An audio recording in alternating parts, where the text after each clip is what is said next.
Welcome to the English Podcast. For listening and speaking. Picture this. You're walking down a school corridor. Bells are ringing. Students are rushing to their next lecture. But wait, which country are we in?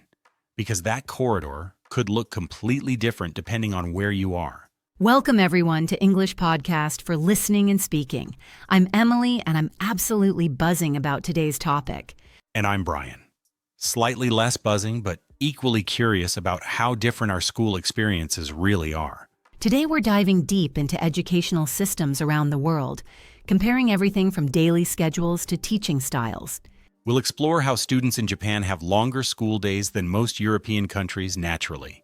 And why Finnish students might have the most relaxed exam schedule you've ever heard of. Plus, we'll naturally weave in some fantastic grammar patterns for comparing educational systems around the globe. Before we jump in, please hit that like button if you're excited about learning something new today. And share this episode with anyone who's ever wondered how school life differs across cultures. Actually, before we dive deeper, I want to paint a more vivid picture for our listeners. Imagine you're a student from Germany visiting a Japanese high school for the first time. That would be quite a culture shock. In Germany, you'd be used to a more relaxed atmosphere, maybe starting school later in the morning, having longer breaks between classes. Exactly. But then you walk into this Japanese school where students are already practicing calligraphy at 7:30 a.m. Everyone has identical uniforms, and there's this incredible sense of collective responsibility. The cleaning time at the end of each school day would be completely foreign to most Western students. Japanese students actually clean their own classrooms, sweep corridors, and maintain their school environment. It teaches such valuable life skills: personal responsibility, respect for shared spaces, and understanding that education extends far beyond academic subjects. And then there's the whole approach to competition and testing. In Singapore, students face the primary school leaving examination at just 12 years old, which determines their secondary school placement. That's intense pressure for such young children.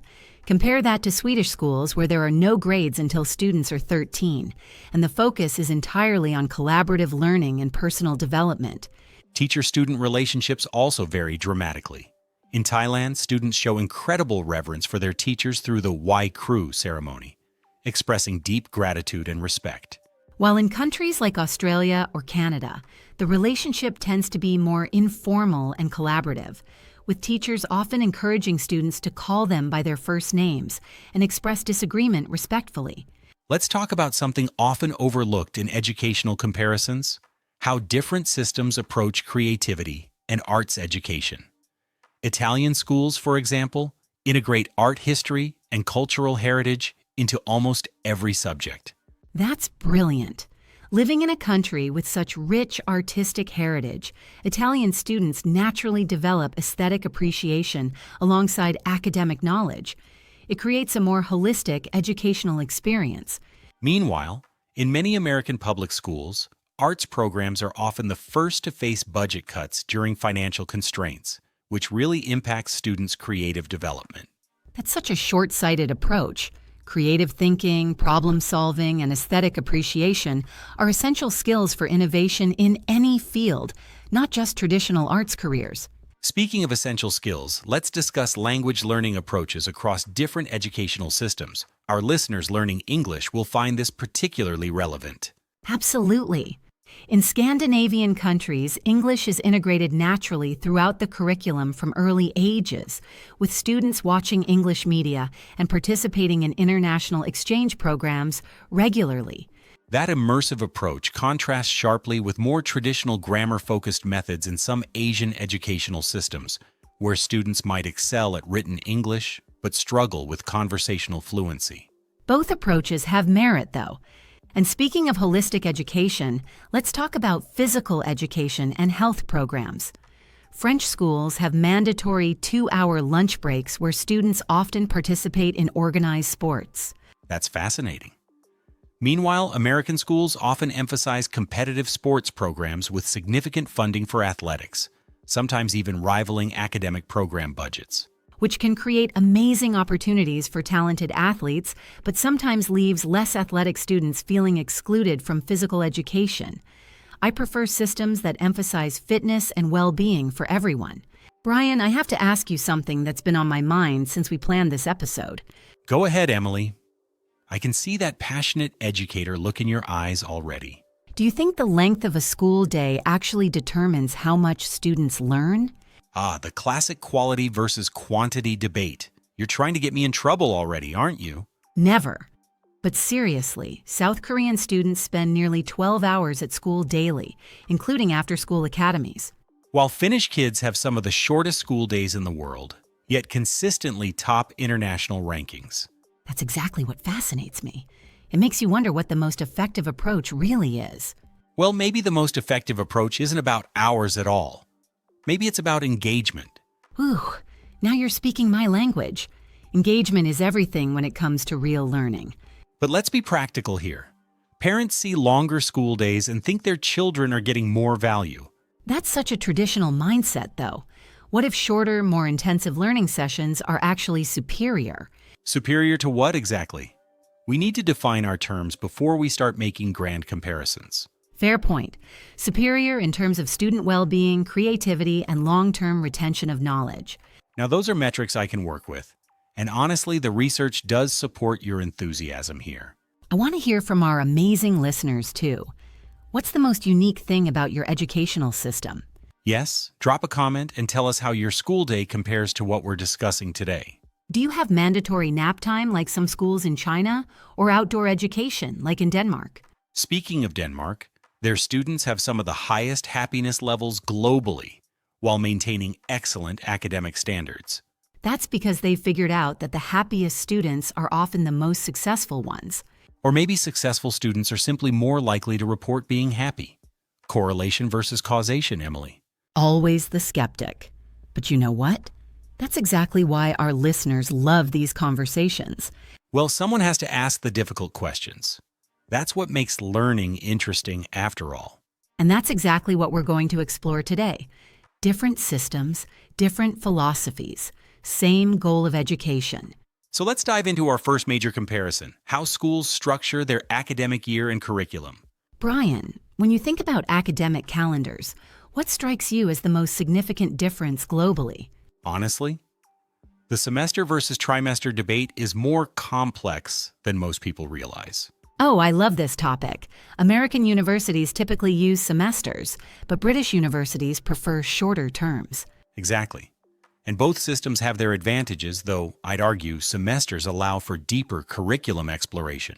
But trimesters offer more flexibility. Students can take gap years more easily or study abroad between terms. True, but that flexibility comes at a cost. Professors have less time to develop meaningful relationships with students. That's such an interesting perspective. I never considered how calendar structure affects student-teacher relationships. And then there's the credit system, which is probably more confusing than the calendar debate. Oh my goodness, yes. American students earn credits, Europeans collect ECTS points, and British students just attend? Well, British students do have contact hours, but the emphasis is more on independent study and research. Which creates completely different learning experiences. American students have more structured guidance through their curriculum. And more requirements to fulfill. The major and minor system is quite comprehensive compared to British single honors degrees. But is comprehensive always better? Sometimes I think the British focus on specialization produces more expert graduates. Maybe, but American liberal arts education creates more well-rounded individuals who can adapt across different fields. You're absolutely right about adaptability being crucial in today's job market. Then we have the prerequisite system, which varies dramatically between countries and institutions. Prerequisites can be the most frustrating part of university planning. Some are logical, others seem completely arbitrary. They're designed to ensure students have foundational knowledge, but sometimes they create unnecessary barriers to learning. Exactly. And don't get me started on academic advisors and how their role differs across educational systems.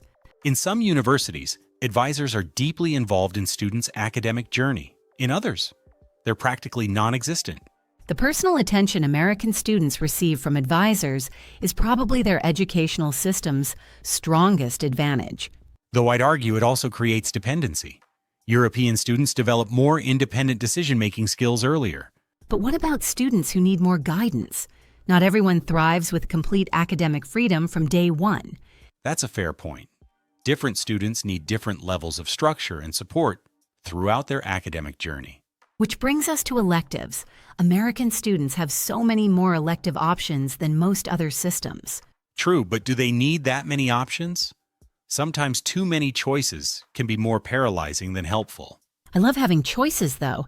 Electives let students explore passions they might never have discovered otherwise. Or they end up taking underwater basket weaving just to fulfill graduation requirements. Not that there's anything wrong with underwater basket weaving. Brian, you're being sarcastic again, but you know what? Even unusual electives can spark creativity and innovation. You're right, and I apologize for the sarcasm. Cross-disciplinary learning often produces the most innovative thinking. Now I want to ask our listeners something. Do you prefer exam-based curriculum or project-based learning? That's a great question. And the answer might depend on your learning style and career goals. Let us know in the comments which approach helped you learn better. Before we move on to teaching styles, I want to emphasize how much these structural differences actually matter. They absolutely shape the entire educational experience. And that brings us to our next fascinating topic. Teaching styles and classroom dynamics? Emily, want to role play what your first week might look like? Oh, this is going to be fun. Let me set the scene. Monday morning, 9 a.m., first lecture. In America, that means walking into a massive lecture hall with maybe 300 other students. The professor is a tiny figure at the front, and you're hoping your handwriting is legible enough for notes. But in a British university, you might have a smaller tutorial group with just 12 students around a table. Where the professor actually knows your name and expects you to contribute to the discussion. That's terrifying for some students, but incredibly valuable for developing critical thinking and communication skills. And then there are seminars, which are probably the most interactive teaching format I've experienced. Seminars are fantastic when they work well, but they require students who are prepared and willing to engage. Which brings up attendance policies. Some universities have strict attendance requirements. Others are completely flexible. American universities tend to have stricter attendance policies than their European counterparts, generally speaking. But is that necessarily better? Or does it treat university students like high school students? There's definitely an argument that university students should be responsible for their own learning and attendance decisions. Exactly. Though I understand why professors want to see engaged students who show up consistently. And then there's lab work, which is probably the most hands-on learning experience across all educational systems. Labs are amazing. There's something magical about applying theoretical knowledge to real, tangible experiments. Though lab equipment quality varies dramatically between institutions, which can really impact the learning experience. That's such an important point. Well-funded labs create opportunities that under-resourced ones simply cannot match.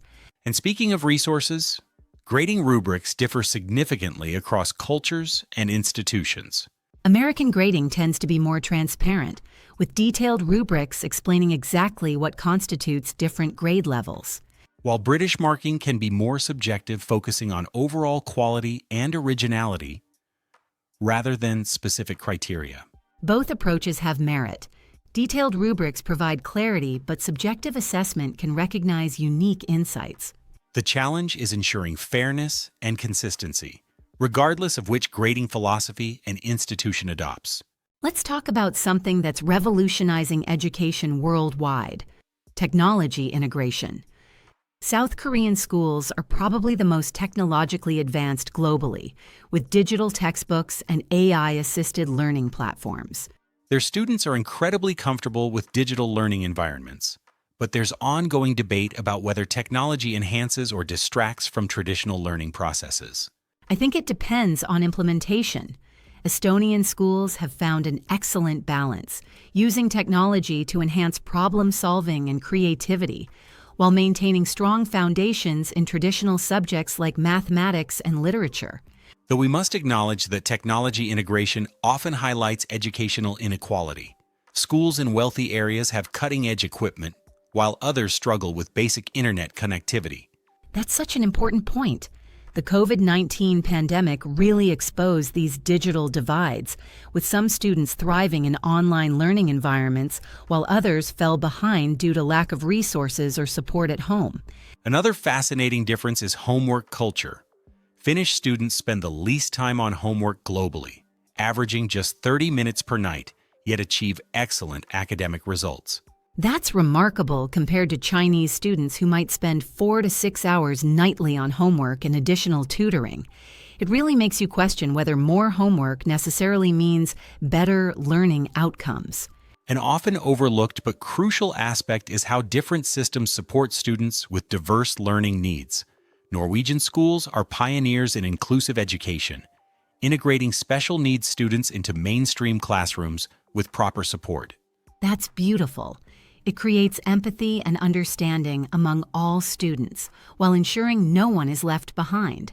Many other systems still struggle with providing adequate support for diverse learners. Parent involvement also varies dramatically across cultures. In many Asian systems, parents are heavily involved in daily homework supervision and academic decision-making, sometimes creating additional pressure. While European and American systems tend to emphasize student independence more, expecting parents to support but not micromanage their children's academic journey. Finding the right balance is really challenging for families. Now, let me ask our listeners something that might be controversial. Do you prefer formal lectures or interactive discussions? That's definitely going to divide our audience. Some people learn best through passive listening, others need active engagement. I think the best classes combine both approaches. You need information delivery and opportunity for discussion. Agreed. Pure lecture can be dry, but pure discussion can lack the depth that comes from expert knowledge. And that balance varies so much between cultures. Scandinavian education emphasizes discussion more than East Asian systems. Though East Asian systems are changing, there's growing recognition that critical thinking requires active student participation. It's fascinating how educational philosophies evolve over time, borrowing best practices from each other. Which brings us naturally to assessment methods, probably the most stressful topic for students worldwide. Oh, Brian, you're absolutely right. Assessment anxiety is universal, but the methods vary dramatically between countries. Let's start with the most traditional approach, standardized tests. They're efficient but incredibly limiting. Standardized tests favor students who are good at test taking rather than those who truly understand the material. But they do provide objective comparison across different schools and student populations, which has value.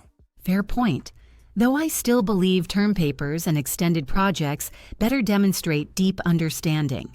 Term papers are excellent for developing research and writing skills, but they can be time-consuming to grade fairly. That's true, but the learning process of researching and writing is incredibly valuable for students. And then there's the issue of plagiarism policies, which vary significantly between institutions and cultures. Some universities have zero-tolerance policies, while others focus more on education about proper citation practices. I prefer the educational approach. Students should understand why citation matters, not just fear the consequences. Absolutely. Understanding intellectual honesty is more important than memorizing citation formats. Group presentations are another assessment method that divides students. Some love them, others absolutely hate them. I think group presentations are closer to real-world work than individual exams, honestly. True, but they can be unfair when some group members contribute more than others. That's why peer evaluation systems are becoming more common in group assessment methods. Continuous assessment is probably the most comprehensive approach, though it requires more administrative work. But continuous assessment gives students multiple opportunities to demonstrate their knowledge and improve their understanding. It also reduces the stress of having your entire grade dependent on 1 or 2 major exams. Exactly. High-stakes testing creates so much anxiety that it can actually interfere with learning.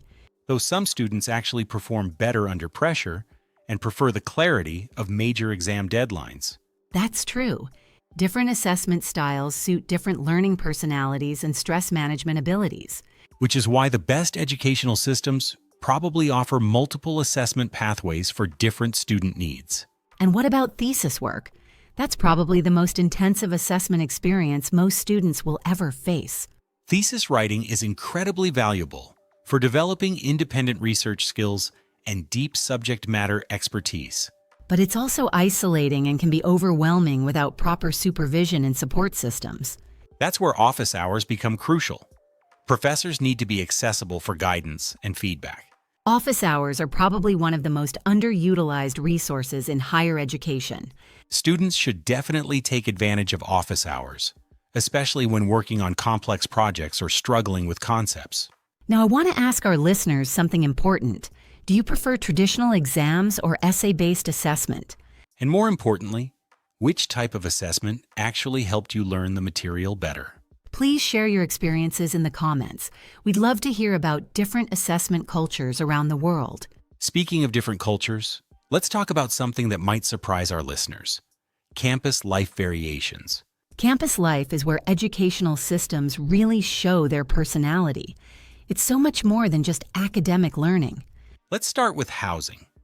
American universities have the most extensive dormitory systems globally, I think. Living in dorms creates such a unique bonding experience. You're basically living with your classmates constantly. Though it can also be incredibly stressful if you don't get along with your roommate or need quiet study time. That's true. But compare that to European universities where most students commute from home or rent private apartments. European students often have more independence, but less community connection with their fellow students. Which approach is better probably depends on your personality and what you want from your university experience. And then there's food. Campus canteens versus off-campus dining creates completely different social dynamics. American meal plans are convenient, but expensive. European students often cook for themselves or eat more affordably off campus. Though American universities have been improving their dining options significantly in recent years. Student organizations are probably where American universities really shine compared to other systems. The variety and funding for student organizations in America is genuinely impressive and creates incredible opportunities. From academic clubs to recreational activities to community service, there's literally something for every interest. Though sometimes I wonder if students get overwhelmed by having too many extracurricular options. That's possible. But I'd rather have too many opportunities than too few. Internship programs are another area where systems differ dramatically. Some integrate them seamlessly, others barely acknowledge them. Internships are so valuable for connecting academic learning with real-world professional experience. Though unpaid internships can create equity issues, favoring students who can afford to work without compensation. That's such an important point. Access to quality internships shouldn't depend on your family's financial situation. And speaking of financial issues, tuition costs create the biggest differences between educational systems worldwide. American higher education is the most expensive in the world, while many European countries offer free university education. Though free education is funded through higher taxes, so citizens pay for it differently rather than avoiding costs entirely. True, but spreading costs across society means individual students don't graduate with crushing debt burdens. Student debt definitely impacts career choices and life decisions in ways that free education systems avoid. Scholarships help, but they're competitive and don't cover everyone who needs financial support. Merit-based scholarships are great, but need-based aid is probably more important for educational equity. Absolutely. Education should be accessible based on ability and interest, not financial background. Student support services are another area where universities differ significantly in quality and availability. Counseling services, career guidance, academic tutoring. These support systems can make or break a student's experience. Let's dive deeper into mental health support systems, which have become increasingly important in higher education.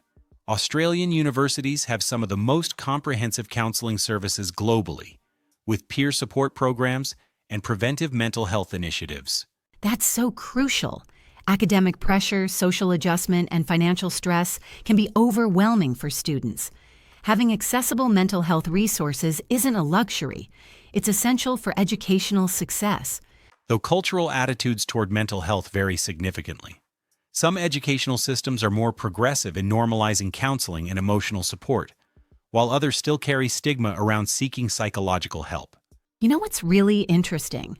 Graduation requirements and ceremonies differ so dramatically worldwide. American high schools often require community service hours for graduation, which I think builds social responsibility. While German students must pass the rigorous Abitur examinations, which test deep knowledge across multiple subjects and determine university eligibility. It's a completely different approach to assessing readiness for higher education. And speaking of social responsibility, environmental education is becoming increasingly important globally. Danish schools integrate sustainability into every subject, teaching students to think about environmental impact in mathematics, science, and social studies. That holistic approach is impressive. Many systems still treat environmental education as an optional add-on rather than integrating it throughout the curriculum. We're raising the generation that will face climate challenges. American universities generally offer more comprehensive support services, though quality varies between institutions.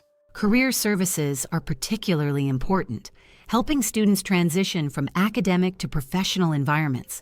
Though I think some universities focus too much on immediate job placement rather than long-term career development. That's an interesting distinction, teaching students how to adapt and grow professionally throughout their careers.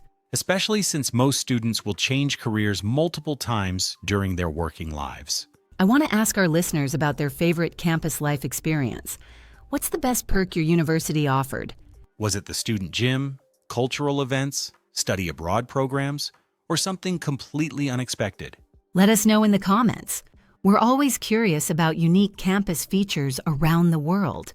Before we move to our grammar workshop, I want to emphasize how campus culture shapes the entire educational experience. It's not just about classes and grades. It's about personal growth, relationship building, and discovering who you are. Which brings us to our grammar and phrase workshop. Let's talk about making natural comparisons. Throughout this conversation, we've been comparing educational systems naturally using comparative and superlative forms. When comparing two things directly, we use comparative adjectives like longer, more flexible, or less expensive. For example, Finnish school days are shorter than Korean school days, compares two specific systems. But when we're talking about the ultimate example, we use superlatives like longest, most effective, or least stressful. American universities have the most extensive extracurricular programs, makes a claim about all university systems globally. Remember that intensifiers like much, far, significantly, and considerably make your comparisons more natural and specific. Tuition costs are far higher in America than in Germany. Sounds more sophisticated than tuition costs are higher. Let's practice more comparison structures that our listeners can use confidently. When we want to show similarity between two systems, we can use phrases like both systems emphasize, or similarly, both approaches focus on. For example, both Finnish and Danish educational systems prioritize student well-being equally, or similarly, American and Canadian universities offer extensive extracurricular opportunities to their students. For contrasts, we use expressions like in contrast to, or unlike, or whereas. For instance, unlike traditional lecture-based courses, seminar classes encourage active student participation and discussion. Or, whereas European students typically specialize early in their academic careers, American students maintain broader course requirements throughout their undergraduate studies. These structures sound very natural and sophisticated, and phrases like by far the most, significantly more, or considerably less add precision to your comparisons. Let's review some education vocabulary we've used naturally throughout our conversation today. We talked about curriculum, which refers to the complete set of courses and requirements for a degree program. Lectures are large, formal presentations by professors, while seminars are smaller, more interactive discussion groups. Tutorials are even smaller, often one-on-one or small group sessions focused on specific academic support. Labs provide hands-on experience with equipment and experiments, essential for science and engineering programs. Academic terms vary. Semesters are longer periods, trimesters divide the year into 3 parts, quarters into 4. Credits represent the time and effort required for courses, while electives are optional courses students choose freely. Majors and minors allow students to specialize while still exploring other academic interests. Prerequisites are required courses you must complete before taking more advanced classes in that subject area. Attendance policies determine whether class participation is mandatory or optional for students. Grading rubrics explain exactly how assignments and exams will be evaluated and scored. Term papers are extended research assignments, while a thesis is typically the final major project for degree completion. Internships provide professional work experience, often connected to academic programs and career preparation. Tuition covers educational costs, while scholarships provide financial aid to help students afford higher education. Gap years allow students to take time off before or during university for travel, work, or personal development. Let's add some more educational terminology that's useful for academic discussions. Pedagogy refers to the methods and principles of teaching, while curriculum design involves planning the overall educational program structure. Learning outcomes describe what students should achieve by the end of a course, while assessment criteria define how their work will be evaluated. Academic integrity encompasses honesty and ethical behavior in scholarly work.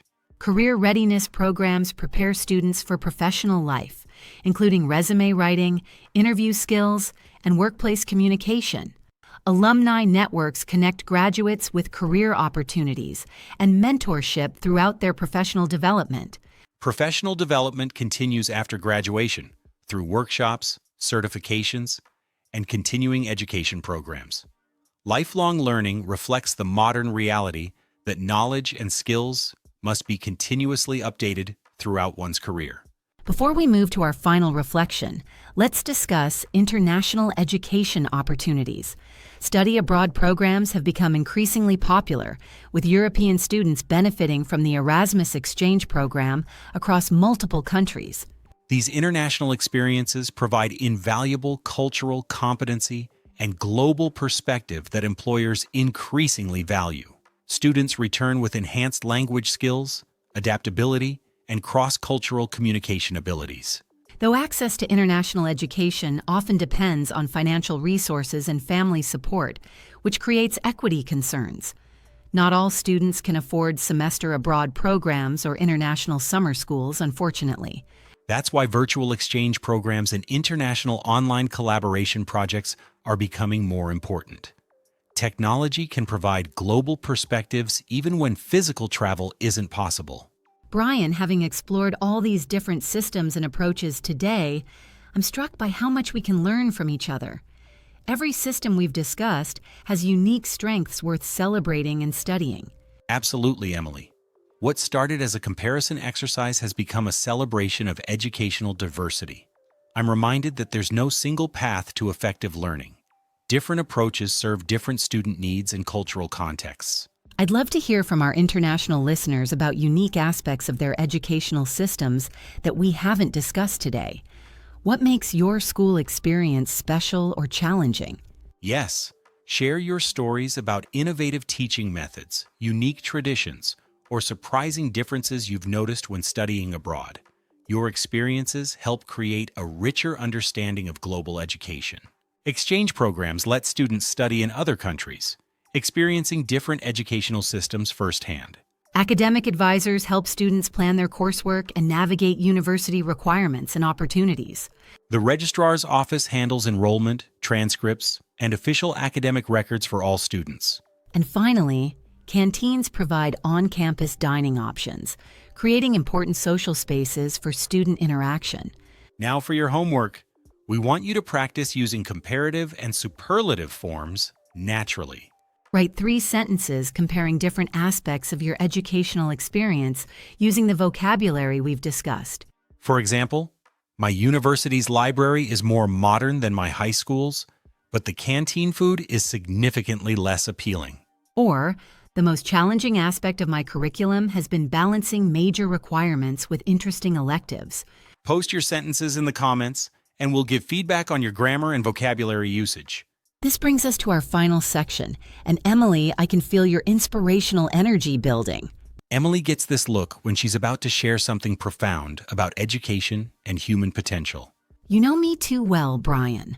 But yes, I do have something important to share with our listeners. Here it comes, everyone. Prepare for some educational wisdom that might just change how you think about learning. After exploring all these different educational systems today, one thing has become crystal clear to me. And what's that? I'm genuinely curious about your conclusion after all our comparisons and analysis. The most important factor in any educational system isn't the structure, the assessment methods, or even the resources. Then what is it? Because I have a feeling you're about to surprise me with your perspective. It's the relationships, the human connections between students, teachers, and the learning community. You know what? You're absolutely right. I've been thinking about systems and structures, but you're talking about people. Because when you think about your best learning experiences, they probably involved a teacher who believed in you. Or classmates who challenged your thinking and supported your growth through difficult concepts and personal struggles. Exactly. Whether you're in a Finnish classroom or a Korean academy, human connection drives real learning. That's actually a profound insight, Emily. And it explains why some students thrive in any system while others struggle. The classroom that feels different can become the classroom that changes you most. That's beautifully put. And I want to add something that complements your point perfectly. Please do. I love when we build on each other's ideas like this. Comparisons, when used kindly, make us wiser rather than louder. Oh, Brian, that's perfect. We shouldn't compare educational systems to prove superiority, but to learn from each other. Every system we've discussed today has strengths that others could adopt and adapt to their own cultural contexts. The goal isn't to find the single best system, but to keep improving education everywhere. Because ultimately, every student deserves access to education that nurtures their potential and prepares them for meaningful lives. That's what this conversation has really been about, celebrating the diversity of approaches to human learning and growth. Let's recap what we've explored together today, because this has been quite a journey across global education. We started with structural differences, semesters versus trimesters, credit systems, major and minor programs. Then we explored teaching styles, lectures, seminars, tutorials, and labs, each with distinct advantages and challenges. We examined assessment methods from standardized tests to continuous evaluation, each serving different educational philosophies. Campus life revealed how housing, dining, organizations, and financial structures shape the complete university experience. We practiced natural grammar patterns for comparing systems while building essential education vocabulary. And we concluded that human relationships and kind comparisons are the keys to educational growth and understanding. To our amazing listeners, thank you for joining us on this exploration of educational systems around the world. Please share this episode with friends who are interested in education, studying abroad, or improving their English naturally. Leave comments about your own educational experiences, and remember to practice those comparative sentences we discussed. Like this episode if you learned something new, and subscribe for more conversations about language, learning, and life. Until next time, keep comparing kindly, keep learning passionately, and keep growing through every educational experience you encounter. This has been English Podcast for Listening and Speaking. I'm Brian, along with the wonderful Emily, signing off with gratitude. And remember, the best classroom is wherever curiosity meets connection. See you next time, everyone.